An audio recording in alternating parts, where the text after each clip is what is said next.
E agora, com alegria, eu vou conversar com Fernando Mitre. Ele é jornalista e diretor nacional do jornalismo da Band. Grande figura. É um rapaz, se tem alguém que conhece política no Brasil, é Fernando Mitre. Isso está presente em todos, acompanha por dentro, por fora. É fantástico. Fernando, que alegria conversar com você. Tudo bem com você? Mário Kertz, é um prazer e uma honra muito grande estar aqui com você. Vamos conversar, entendeu? Eu te acompanho há tantos anos, te admiro há tantos anos, de modo que eu estou me sentindo muito bem aqui agora. Que bom, eu também, rapaz. Você não sabe a alegria de estar com você. A gente já teve aí na Band e eu acompanho o seu trabalho, é fantástico. Muito Fernando, obrigado. me diga uma coisa, você lançou agora um livro nos bastidores, debate na veia, nos bastidores da TV, a democracia no centro do jogo. Fale sobre esse livro que deve ser muito É, interessante. esse livro, Mário, ele tem um roteiro de 62 anos de profissão, né? Ele começa, na verdade, alguns anos antes do golpe de 64. Né? Para você ter uma ideia, o Carlos Lacerda é um dos personagens do livro, antes de ser governador.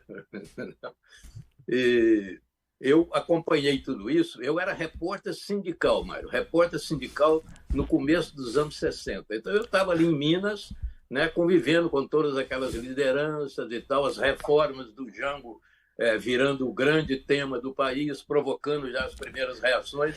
Eu fui vivendo aquilo até 64. Inclusive, tem uma coincidência interessante. Nós estamos conversando hoje, dia 13 de março, faz 60 anos que o Jango esteve na Central do Brasil, naquele comício, que, na minha opinião, foi o começo da última fase da derrota dele. Ali configurou-se que ele, de fato, ia cair. E eu estava lá, como repórter, cobrindo. Repórter não, como foca. Eu estive lá cobrindo aquele comício e tem um capítulo no livro que é exatamente sobre isso. Né? O título é Estreia no Comício da Morte. Eu disse estreia porque eu era muito novo naquele tempo, muito foca, mas ainda pude sentir ali aqueles sinais de que as coisas iam muito mal para o governo e que a derrocada estava próxima. Então, o livro ele tem como referência assim, aparente os debates da Band. Mas, além disso, ele tem uma outra referência, que é a democracia. Né? A democracia antes, a democracia depois, a democracia desaparecida, a democracia neutralizada, os sinais democráticos voltando. Então, tudo isso está no livro. Agora, são 68 capítulos pequenos, o que facilita a leitura. Mas é isso. Basicamente, é uma história da democracia durante 60 anos. Os bons momentos dela, os péssimos momentos, os momentos dramáticos, depois a volta triunfal da democracia. As diretas, por exemplo. A jornada das diretas é outro capítulo fundamental do livro, porque naquela época eu estava na mídia impressa e eu pude produzir algumas capas que ficaram aí na história da política brasileira e tal, que foram as capas mostrando os comícios, o comício do Angabaú, o dia da votação, quando a emenda Dante Oliveira caiu. Eu fiz uma capa preta, eu estava no Jornal da Tarde naquele tempo, que era um centro de criação absurdo, né? A gente criava o tempo todo. Então, aquelas capas estão também na minha vida profissional e estão aqui num lugar especial no livro. E os debates, né, Mário? Os debates maravilhosos. 89, né, o primeiro debate da história do Brasil entre candidatos à presidência da República. Eu tento transmitir a emoção daqueles momentos, né? Também são fundamentais no livro. Então, de um modo geral, é isso. Mas, ó, Fernando, é fantástico isso, porque você acompanhou desde cedo, nós temos a mesma idade, então a gente Você é passou mais por novo isso do tudo. que eu já conferi. Você é Ah, mais novo que eu. é besteirinha, quase nada. Estamos na mesma, na mesma. E aí, rapaz, tem um papel importantíssimo da Band, que foi a primeira a fazer debates entre os políticos, que aderiu à direta já também, quando a Exatamente. Globo estava fora, né? E você tem um, Exatamente. pois é, e você tem um papel fundamental nisso até hoje, rapaz. Esse tempo É, todo, e eu tenho a impressão que esse livro seu, Mitri, ainda mais agora que a gente está vivendo, hoje de manhã eu estava lembrando desse comício lá da Central do Brasil, rapaz, que coisa, né? E lembrando, inclusive, de incrível. Dona Maria Tereza, você lembra dela como era linda, rapaz, fantástica, Lembro, ali na frente de Jacu. vestido azul, maravilhosa ali do lado, né? E você é testemunho ocular disso tudo, Mitri. Então, essa É, ideia sua de fazer esse livro, rapaz, é fantástico para a gente aprender um pouco da história é. do Brasil, não é? Agora, agora eu tive muita sorte de ter ido para a Band quando eu fui. Porque eu cheguei na Band nos anos 80, a Band já tinha feito alguns debates, um debate maravilhoso com Jânio Quadros e Franco Montoro na corrida estadual aqui, foi um debate incrível entre os dois, e a Band já tinha se notabilizado como um centro democrático essencial. Pra você tem uma ideia, a Band tinha mandado um repórter ao exterior entrevistar no exílio Luiz Carlos Prestes, em pleno regime militar. Então, eu cheguei na casa da democracia, e já com uma tradição de debate. E eu tive a oportunidade de produzir o primeiro debate presidencial, o segundo, o terceiro e o quarto, né? Naquele ano maravilhoso de 89. E depois houve em Pool os célebres debates do segundo turno. Aí já eram 4 televisões, né? A Band, a Globo, a Manchete e o SBT. Mas aquele ano foi um ano essencial. E eu sempre digo, Mário, que eu vejo, né, eu não, a história vê, né, uma relação direta, e eu senti essa emoção, porque tive nos dois momentos, entre a jornada das diretas e os debates de 89, porque os debates de 89 estavam ali configurando e realizando o sonho das diretas, né? Então, eles se complementam, né? E a emoção é enorme, né? Isso eu acho que eu reproduzo bem no livro. Aquele momento ali no estúdio, quando vai começar o debate, entra a nossa trilha sonora, que virou uma espécie de hino da democracia na televisão, né? E eu vejo aqueles políticos, alguns que foram exilados, outros perseguidos, outros presos e tal, todos ali, né? Fazendo aquele grande encontro democrático, onde tinha de tudo, né, Mário? Ali foi sensacional. Você olhava para um lado, estava o candidato do Partido Comunista. Você olhava para o outro, estava o candidato da UDR, né? O Roberto Caiado. Freire, comunista, e o Caiado da UDR. Isso. No meio tinha lá um líder sindical renovando o trabalhismo no Brasil, o Lula. Ao lado dele, um líder trabalhista histórico, mantendo a tradição e dando continuidade à linha Getúlio Vargas, Brizola. Tínhamos um liberal, que era o Afif Domingos, uma espécie assim de liberal puro. Um social-democrata, que era o Mário Covas. Tinha de tudo ali. O vice-presidente do Figueiredo estava lá, Aureliano Chaves. Então, foi um desfile de ideias, de propostas, de bandeiras que configuraram assim, uma situação democrática de profunda emoção para quem, como nós, tínhamos vivido 20 anos de ditadura, né? Então, é uma coisa espetacular isso. Eu tentei contar isso no livro. Eu estou conversando com o Fernando Mitre, jornalista, diretor nacional de jornalismo da Band, que lançou o livro agora, Debate na Veia, nos bastidores da TV, a democracia no centro do jogo. Essa eleição de 89 foi a eleição que teve maior número de candidatos representativos, que não é tipo aquele Muito. candidato que tem um partido de, Você tem razão. né? Então você Você tinha tem razão. grandes figuras ali de todo Grandes tipo figuras. de. Como é que foi? Agora, os bastidores, Mitri, como é que é? Assim, as pessoas ficam. Como é que é? Os bastidores de uma produção de debate são muito interessantes, né? E muito tensos também. Eu vivi tensões enormes, que eu conto aqui no livro, né? Mas em 89, você tinha todos aqueles candidatos de grande representatividade. Haviam 6 ou 7 que tinham condição de chegar ao segundo turno, né? Houve um momento que o Collor já estava na dianteira nas pesquisas, mas o segundo lugar era uma discussão interminável. É o Brizola? É o Mário Covas? É o Lula? houve um momento que seria o Brizola. Todo mundo apostava, vai ser o Brizola. Até o último momento, a dúvida entre Brizola e Lula permaneceu, só foi resolvida pela apuração. Né? Houve um outro momento que foi o Mário Covas. O Afif Domingos chegou a 17 na pesquisa.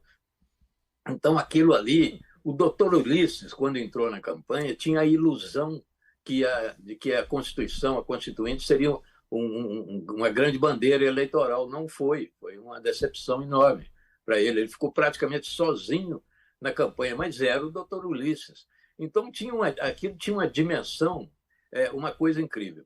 Eu acho, Mário, que quando deu o Lula, porque nós só tivemos certeza depois da apuração, houve uma polarização no país que virou um confronto ideológico típico. Não é?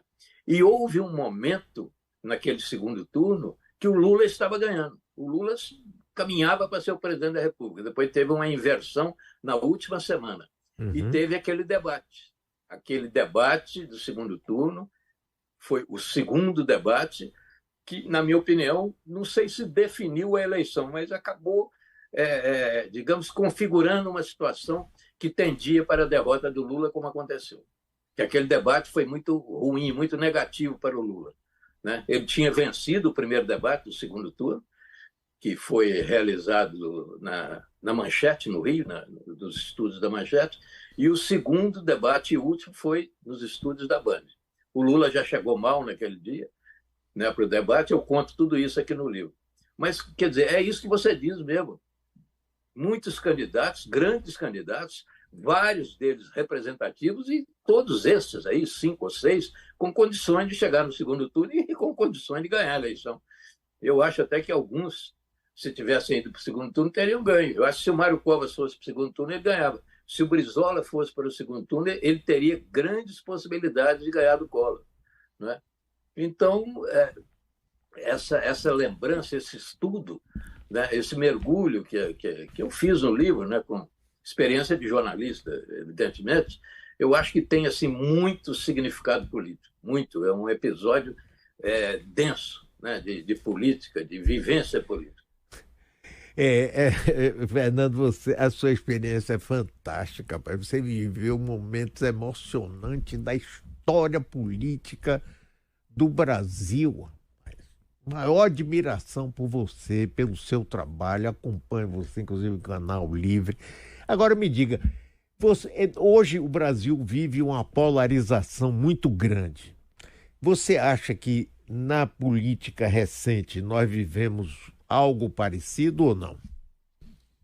Não, essa polarização com os ingredientes de agora, inclusive com o sistema de comunicação que temos, isso é novo, tem muita coisa nova aí. Essas ondas na internet, por exemplo, em 89 nem se imaginava nada parecido. Tinha uma polarização, tinha confronto ideológico, mas o ambiente era outro. O que houve no Brasil foi uma polarização ideológica onde entraram e entram alguns elementos que são lamentáveis, né? Essas correntes de ódio, essas ondas que andam pela internet. Isso aí prejudica demais o debate eleitoral, prejudica demais o debate político em si, não é? E empobrece demais a política.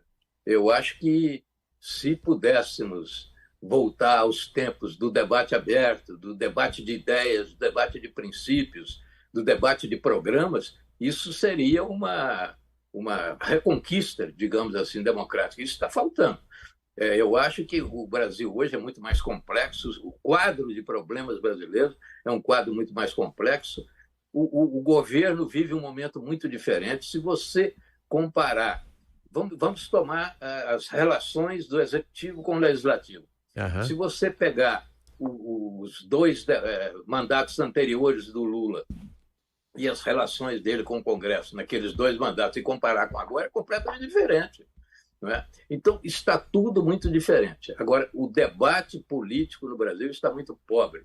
A última eleição teve um debate pobre, a penúltima eleição teve um debate pobre. 2018, praticamente não se discutiu o conteúdo. Não é? E 2022, muita acusação, muita tentativa de derrubar o candidato por ondas da internet e tal, campanhas que eram mais patrulhas e tal. E os conteúdos mesmo, Mário, que eu sou um sonhador quando se trata de conteúdo político, conteúdo programático. Eu fico imaginando assim um debate eleitoral onde o conteúdo vai prevalecer. A grande atração desse debate será o conteúdo. Eu fico esperando isso, mas nem sempre acontece. Já tivemos debates maravilhosos, mas ultimamente há um déficit muito grande de conteúdo nas campanhas eleitorais. Eu acho que essa campanha agora estadual, municipal, ela pode trazer, apesar de todo esse ambiente de polarização que está aí, a questão nacional vai estar presente, mas eu ainda tenho esperança de que os grandes problemas das cidades possam tomar corpo e tomar espaço nessa campanha. Porque o grande assunto, é a vida na cidade. As pessoas vivem na cidade. Como dizia o Montoro, ninguém vive na União. Né? Você vive nas cidades. E discutir as questões, principalmente das grandes cidades, é fascinante. Todos os desafios estão aí. Então, eu estou de novo com a expectativa e com a esperança de que teremos uma bela cobertura eleitoral esse ano. A Band está com um projeto aí espetacular. Porque você tem aí, Omar, é muito interessante, que você tem dois patamares, né, que se encontram, evidentemente. O patamar local, municipal, as disputas locais, né, e a relação disso com o patamar nacional. Nós sabemos que essa campanha vai preparar o caminho para 2026, não há dúvida nenhuma. Mas essa relação entre o local e o nacional é muito interessante, como visão, como análise política, como possibilidade de entendimento da política, inclusive com as incoerências locais, que depois tem que dialogar com os acordos nacionais. Muitas vezes o eleitor nem entende isso. Fala, como é possível? O meu candidato aqui está contra o meu candidato lá? Mas é assim mesmo. Então, eu acho que temos aí um manancial de grande significado nos esperando. Né? Eu concordo com você. Desses debates todos, tem algum que você acha que tenha sido mais marcante e mais interessante do ponto de vista político? Tem muita coisa. Eu diria o seguinte, os mais importantes foram os debates de 89. Eu não tenho dúvida nenhuma, porque depois de 20 anos de ditadura, até no livro, eu faço uma coisa que eu não faço com os outros debates. Eu pego os debates de 89, pego as posições principais de cada candidato e faço um capítulo inteiro sobre isso, que é o seguinte, o que é que se discutia no Brasil entre os possíveis candidatos à presidência da República depois de todos aqueles anos de ditadura. E tem alguns temas ali, Mário, que continuam atuais, né? Alguns problemas que continuam aí desafiando e tal. Então, do ponto de vista de conteúdo, do ponto de vista da realização política, né, democrática, então, 89 é o que mais me emociona e é o que tem esse grande significado. Mas nós tivemos debates muito importantes, né? E muito definidores. Nós tivemos um debate, aliás, é uma ironia, né, da história política, um debate de segundo turno entre dois grandes adversários, Lula e Alckmin, hoje presidente e vice-presidente. Aquele debate na Band definiu aquela campanha eleitoral. Né? O Alckmin saiu um pouco, saiu muito do estilo dele e partiu para uma agressividade assim, no estúdio, que foi uma coisa incrível. Eu conto isso em detalhes. Né? Chegou um momento, Mário, que o Lula me chamou no intervalo e falou assim, o que é isso? O que está acontecendo com o Alckmin? Esse debate não vai terminar, hein? Se continuar assim, ele não vai terminar. Aí eu fui lá e falei com o Alckmin. Falei, governador, maneira aí, governador, o Lula está quase indo embora. E ele ficou todo, ouviu assim, todo triunfante, assim, né? E ele não viu, ele estava ganhando o debate. Se você considerar debate, luta de boxe, ele estava ganhando. Mas o debate visando aos votos, ali foi trágico para ele. Entende? Porque, inclusive, ele teve menos votos no segundo turno do que teve no primeiro. Uma coisa incrível. É uma coisa incrível isso que ele conseguiu. Menos votos no segundo do que no primeiro. Mas naquele dia, Mário, eu conto isso no livro, o Lula saiu com raiva, o Lula saiu bravo e com a convicção de que ele tinha perdido alguma coisa ali. Ao contrário, ele ganhou. E o Alckmin saiu meio aplaudido ali no estúdio pelos correligionários como se tivesse ganho o debate. É por isso que eu digo, analisar debate é muito complicado. Você não pode confundir debate com briga, são coisas diferentes. Às vezes o candidato ganha a briga, mas perde votos. Fernando Mitre, seu livro está disponível já, o livro chama-se Debate na Veia, nos bastidores da TV, a democracia no centro do jogo. O livro está disponível, sim, já estamos. Aliás, eu falei com a editora ontem, são duas editoras, a Potter e a Letra Selvagem, eles estão fazendo já uma segunda impressão. Essa aqui já é a segunda impressão. Opa! Entendeu? É a segunda impressão, a capa está mais bonita, tem também uma diferença aqui na contracapa, está mais fácil ler o texto da Heloísa Stalin, um texto muito generoso dela. Eu considero a Heloísa Stalin uma das grandes historiadoras do Brasil. Sim. E ela vê nesse livro elementos importantes colaborando para a história política, né, do país nesses anos todos. Tem o prefácio do nosso Roberto da Mata, o grande antropólogo, o maior antropólogo do Brasil, vivo, né?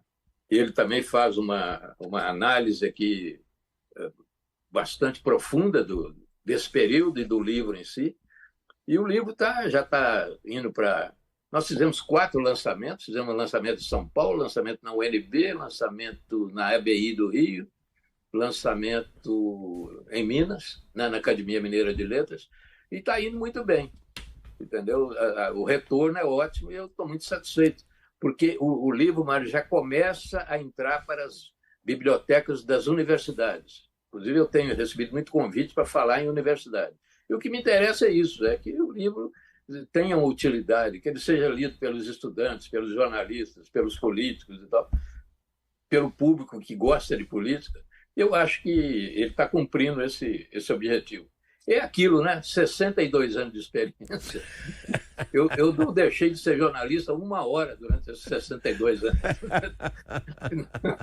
Então, e te digo mais, é possível que nesses milhares e milhares de fins de semana eu tenha trabalhado, no mínimo, em 90% deles. Então, eu acho que tudo isso merecia estar num livro. Está aqui. Rapaz, é um presente que você está dando para a gente. Mitre, um abração para você. Sou seu admirador. Você é uma figura fantástica, importantíssima para a história da gente, para a vida da gente. E conversar com você agora, você iluminou meu dia, rapaz. Muito obrigado, parabéns mesmo. Eu vou ler seu livro logo, imediatamente. Isso, depois eu quero sua opinião. Eu estou recebendo retornos muito interessantes. Que entendeu? bom. E foi uma honra falar com você, Mário Quetz. Te admiro tanto. Foi um grande momento para mim aqui. Tá? Grande abraço, que alegria, rapaz. Coisa boa. Você vê, rapaz, cidadão, 80 anos de idade, né, lá viveu isso tudo. Realmente, esse livro dele deve ser muito bom. E ele me deu uma alegria enorme, espero que para vocês também. Nós vamos encerrar a rede, vamos para um intervalo comercial e 12:00 a gente volta. Até lá. Atenção, emissoras associadas. Desfaz-se agora a rede de rádio para a transmissão do Jornal da Bahia no ar, com Mário Quetz.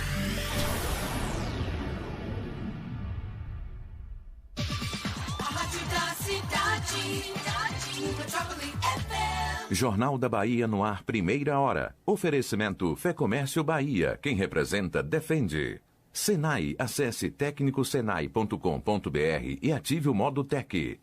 Hoje eu estou fora de rota.